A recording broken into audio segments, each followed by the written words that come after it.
it's Di from BeingMommywithStyle, and today we're going to talk a little bit about the lifestyle changes that we have with the move that we have upcoming. So we currently live in the Midwest, and since you guys have been watching our vlogs, we have only lived in the Midwest. So this move is going to be big in the fact that I think it's the furthest that we have ever moved and the furthest that the girls have ever moved. But it will be a new state for all of us as well. So I am from an area that is only about 4 hours away from where we will be moving to. So to be nice, because we'll actually have family closer. But we have never lived in Alabama, so it's going to be all new to us, brand new company, and that sort of thing. So to go along with all of those new things, the other thing that's going to be new is a lifestyle change. And I wanted to do a video specifically about this because I kind of alluded to this in the vlogs last week, where I think a lot of assumptions are made by, you know, like I show a lot of hauls. They're popular videos. I mean, it's a really easy video to film, and it's a really good way for people to find you, quite frankly. A lot of what I show is hauls, vacations, home decor, and I don't ever really talk about saving or financials, which I don't really have that as a goal in mind to get into in any means. But what has happened, I think, by not ever talking about the other side of it, is people just assume it doesn't exist, or, you know, they think that you're making bad choices or whatever. So I felt like this move in particular would probably be a bit of a surprise, because we are making a lifestyle change to actually help us further some of our savings and financial goals. And because I never really talk about that, it's maybe a surprise. I don't know. Maybe it's not. I don't know. But I'm gonna just tiptoe around it a little bit, and I always try to avoid this subject because I don't want to, you know, everyone's in a different place in their life. We're in a very different place now in our 30s than we were at when we were newly married and in our earlier 20s. I mean, you grow, you evolve, and everyone's in a different spot in their lives. And so what's right for one family may not be right for another family. And so these kind of topics, I don't know, it's just not something I like to get into, because I don't want to ever say like, this is the way that we do it and everyone should do it that way, because that's not the way that I think. But one of the things that has become more and more important over the past couple years is saving as much as possible. And yes, I did say saving, and you're probably sitting there thinking, but I've seen you go on 2 cruises and to Disney World multiple times, and you bought XYZ and this and that and the other. And the thing that I want to kind of reinforce here, and I talked about in my early vlogs, but I don't think I've ever really talked about it recently, is that one thing that we made a decision pretty early on in our marriage, not right away, because we learned from some bad decisions, but we decided to always live under our means. Or at a certain point, we decided to start living under our means, to be able to save more, to not be at that, right at that edge of like literally, you know, being pushed to the edge of how much you can afford and that sort of thing. And the reason is because when we were newly married, newlyweds, no kids, we were in the suburbs of Chicago, and, you know, everyone's like, oh, you're married, you gotta buy a house. And so we just kind of jumped right into that. And one, I think it was probably a little bit too soon for us to buy a house. I was 22 at the time. My husband was a little bit older. He was like 27. So it's not really an age thing, but we were just starting out, and we got a little 3-bedroom, 1-bath bungalow. And in the suburbs of Chicago, property is expensive. It was before the bubble had burst. And we were spending a massive percentage of our income on housing. And I was working, I was running the dance studio at that time. My husband was working full time, albeit not as much as he makes now, obviously, because his career's grown a lot since then.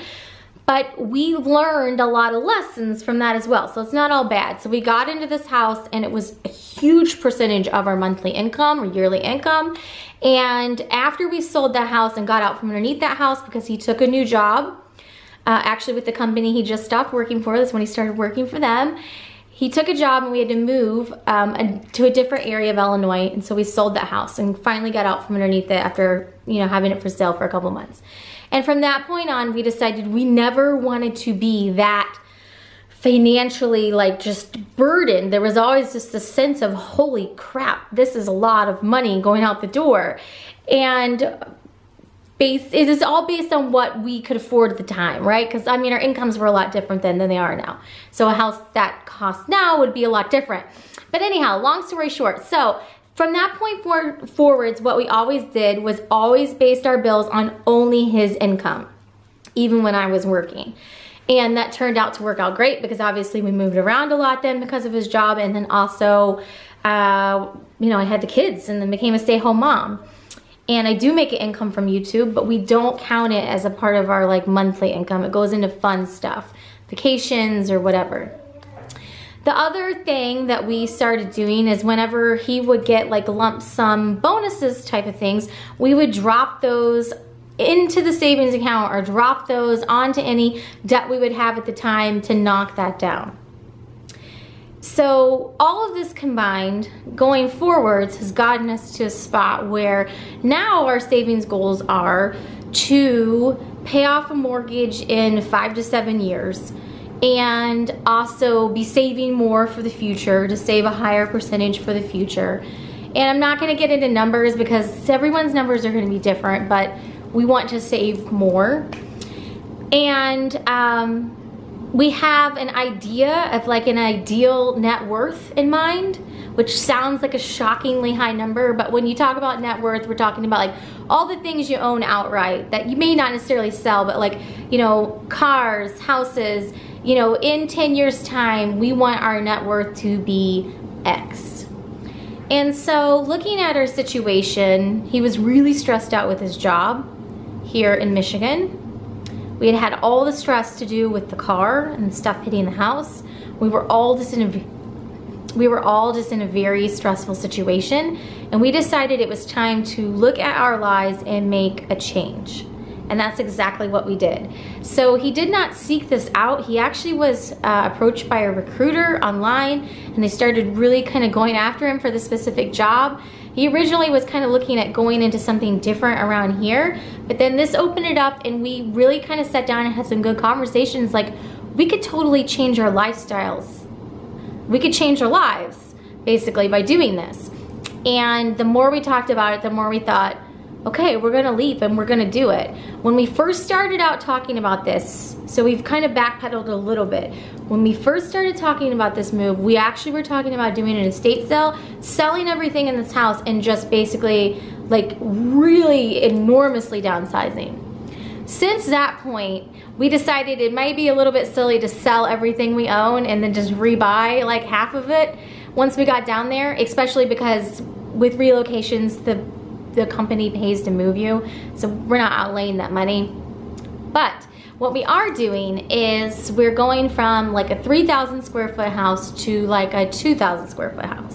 And it's an amount of space that I think will meet our family needs perfectly. There's a living room, family room, dining room, kitchen with like a little island like seating area too. And then 4 bedrooms, 2 full baths, 1 half bath. And that's all we need. And so we've always kind of teetered on this like less or more thing, and we've decided to go less and get a mortgage that we can pay off in that 5 to 7 years, and then devote more money to traveling and saving. So that's really kind of the idea behind this, is we can more quickly put ourselves into the better financial position that we want to be in. And also along the way still do all of the fun things that we like to do because the cost of living is so much less down there. So we could get to that point with this house in this location, but because the cost of living is more expensive and the mortgages are more expensive and et cetera here, we wouldn't be able to do it in 5 to 7 years. So it's just gonna expedite our timeline, basically, this change will. All while being closer to things we really love. My husband and I were married in Nashville, Tennessee. It's a special city for both of us. In fact, it's always someplace I kind of wanted to live, but it just has never worked out for that to happen. We will be closer to Walt Disney World, and we will likely, if not, still be visiting a couple times a year, possibly at some point become annual pass holders, because it will be within driving distance, so then that eliminates the need to have to fly for every single trip. So then if you look at it that way, you can basically put that amount you would have spent on plane flights towards annual passes. And I don't know that we will drive every single trip. Some of them we still may fly for like brevity's sake, obviously to get there quicker, especially if like it's on a school break or something, but it's an option. It's nice that it's an option. Plus there's a lot of things right around in the area that I'm looking forward to seeing and taking the girls to see and all that sort of thing.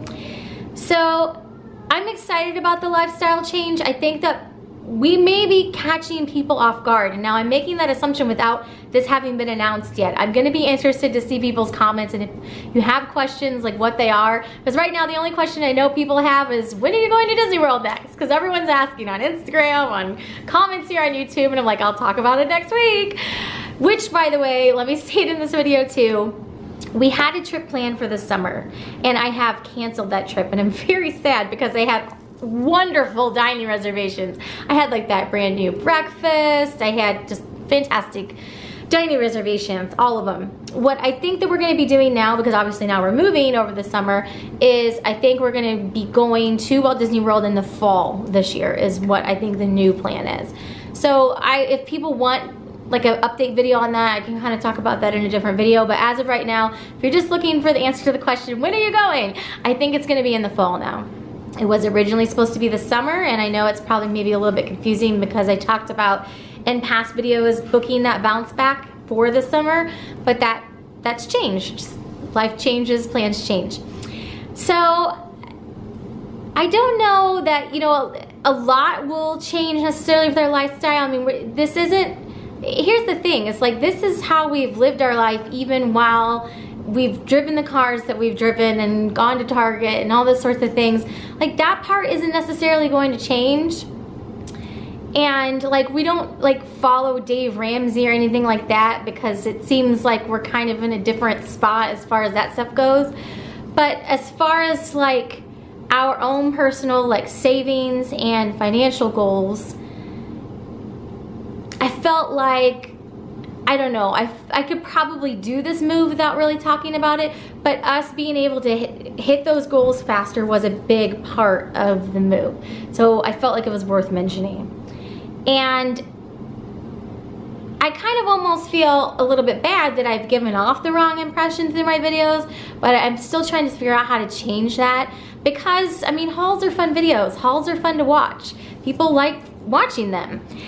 So then like everyone just gets a sense of like, oh, you're just spending, but they're never really getting the sense of what you're saving and what your financial goals are. So then I kind of feel bad because like, am I being reckless by giving off this impression that it's only just spend? So I don't know. And if you have an opinion on that or a comment, feel free to leave it. I really don't want to get into, you know, personal finance and finance videos. Is not my tea of choice to talk about. It's just not. It's just so individual. But I can tell you that some of the things that we have made decisions about doing that have helped us is to always base our living expenses and everything off of just my husband's income, to always not buy the most expensive house. I mean, when we were looking at houses here in Michigan, we literally were looking like $150,000 range. This house being at the lower end of the range, and we ended up deciding to stay with our laurels or whatever, and go with the house that was really under our, you know, ability of buying. You know, the houses that were $150,000 more, they were even bigger than this one. We literally walked around houses that were 5,000 square feet, and I was just walking around going, what in the hell am I gonna do with all this space? You know, what am I even gonna put here? Like, you just walk around the corner in a basement and it'd be like another finished basement area, like literally a dance floor and a wet bar. And I'm like, seriously, what am I gonna do with this? It's ridiculous. So, you know, we again made that decision to not go at the top end of our range, and no regrets there, absolutely no regrets. So that being said, if that's your choice and that's where you want to be, I mean, this is just simply my opinion, and this is why I hate getting into this type of stuff, because what works for us and what is good for us will definitely not be what works for everyone, but this is just what works for us. Some people may look at us going from a 3,000 square foot house to 2,000 and going like, oh my gosh, like, you know, you all are crazy. You know, your kids are so young. But the one thing about our new house is it has an amazingly gorgeous outdoor space. And so we're really looking at focusing our lives more on outdoor living and traveling. And that's, you know, a big part of this lifestyle change as well too. So let me know if you have any questions down below. I feel like I'm laying a lot on you guys at one time here, and maybe you guys are be like, oh cool, you know, and just roll with it. I don't know. I have literally no idea what the reaction is gonna be, because I feel like I only really started alluding to it very, very recently, like in last week's vlogs that you guys were watching, which are airing right now this week when I'm, you know, filming this. Prior to that, I don't think that there was any alluding to any of this. So I think that the fact that it's all happened so quickly, and like maybe the fact that I haven't really talked a lot about my ideologies on certain things in past videos, that maybe some of this might catch people off guard. Maybe not, I don't know. Maybe I'm an open book and I just think I'm more mysterious than I am. So that is it for today. Those are some of our lifestyle changes coming up. And in future videos coming up, I'm gonna talk about what I did to stage this house, to put it up for sale, and our moving bags, and any other requests you have to do with moving. I can talk about doing a relocation, because this is not the first relocation we've done. Basically working with a relocation company to do all those sorts of things. And then pretty soon you're gonna see our new house. So that is it for today. Thanks so much for watching, and have a great day.